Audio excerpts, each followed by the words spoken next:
amazing and truly tremendous. The first chapter of Ephesians.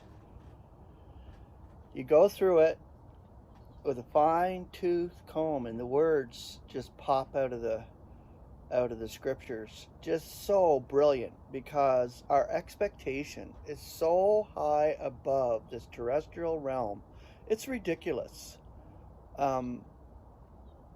That first chapter is just loaded. So I had to come up with a word that was going to start it off in the sense of bringing the spiritual riches and treasures we have in Christ. So the word rich or riches. And I brought out the scriptures from the Concordant Literal New Testament. You can get that at concordant.org. Now, I'm going to end the passages of scriptures that I got here. I'm going to end it with Ephesians, and I pulled out several passages of scripture concerning the word rich or riches. And our riches are in Christ. They're not here in this terrestrial realm. We have that here as an earnest of the Spirit, meaning that we're given a down payment. So the spiritual side of things, in the sense of getting them glimmers in spirit and realization of what God has given us. And each realization is a gift and a treasure and a jewel.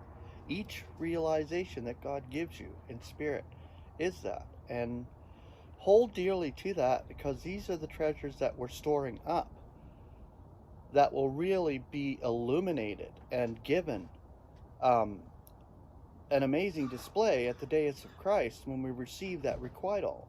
This is what we're treasuring up. Our riches are here. They're not terrestrial riches. They're not works. They're not something that we have to do. They are spiritual riches that we have, and we can illuminate. And we do illuminate it whether we know it or not. As believers, we're out in the world. We illuminate it. And people around us see it. They don't understand, the ones who are unbelievers. But this is what's attracting the ones who are being called. And really, God is the one that's dragging them to us. If we're sharing anything in the evangel and sharing the truth to anyone, it is because God has given that beautiful spiritual gift to us of belief. Simple belief and realization that God is operating it all.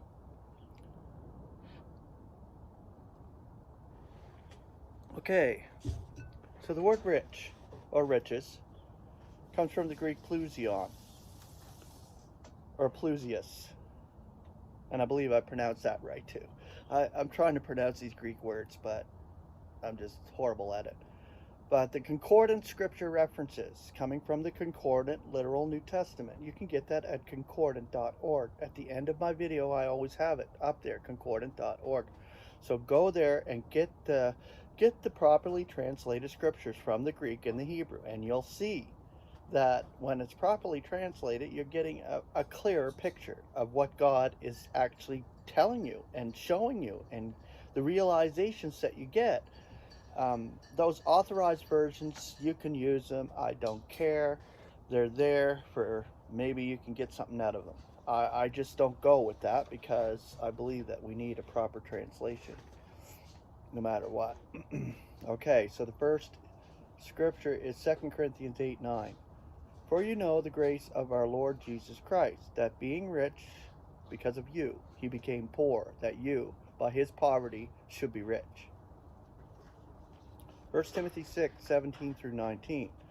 Those who are rich in the current eon be charging not to be haughty, nor yet to rely on the dubiousness of riches, but on God, who is tendering us all things richly for our enjoyment, to be doing good acts, to be rich in ideal acts, to be liberal contributors, treasuring up for themselves an ideal foundation for that which is impending, that they may get hold of life really. Romans 10:12. For there is no distinction between Jew and Greek, For the same one is Lord of all, being rich for all who is invoking him. 1 Corinthians 4:8. Already are you sated, already are you rich. Apart from us you reign, and would you surely reign, that we also should be reigning together with you. 1 Timothy 6:9. Now those intending to be rich are falling into trial and a trap, and many foolish and harmful desires, which are swamping men in extermination and destruction. Romans 2:4.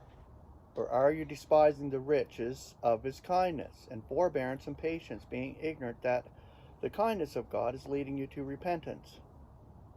Romans 9:23. It is that he should also be making known the riches of his glory on the vessels of mercy, which he makes ready before for glory. Romans 11:33. Oh, the depth of the riches and the wisdom and the knowledge of God! How inscrutable are his judgments and untraceable his ways. Philippians 4:19. Now my God shall be filling your every need in accord with his riches in glory in Christ Jesus. Romans 11:12. Now if their offense is the world's riches, and their discomfiture the nation's riches, how much rather that which fills them? 2 Corinthians 8:2. For in a test of much affliction, the superabundance of their joy and the corresponding depth of their poverty superabounds to the riches of their generosity. Colossians 1:27. To whom God wills to make known what are the glorious riches of this secret among the nations, which is Christ among you, the expectation of glory. Colossians 2:2. That their hearts may be consoled, being united in love, and to all the riches of the assurance of understanding, unto the realization of the secret of the God and Father of Christ. And this is the part that I put together concerning the book of Ephesians. Riches in Christ Jesus. Ephesians 1:7. In whom we are having the deliverance through his blood, the forgiveness of offenses in accord with the riches of his grace.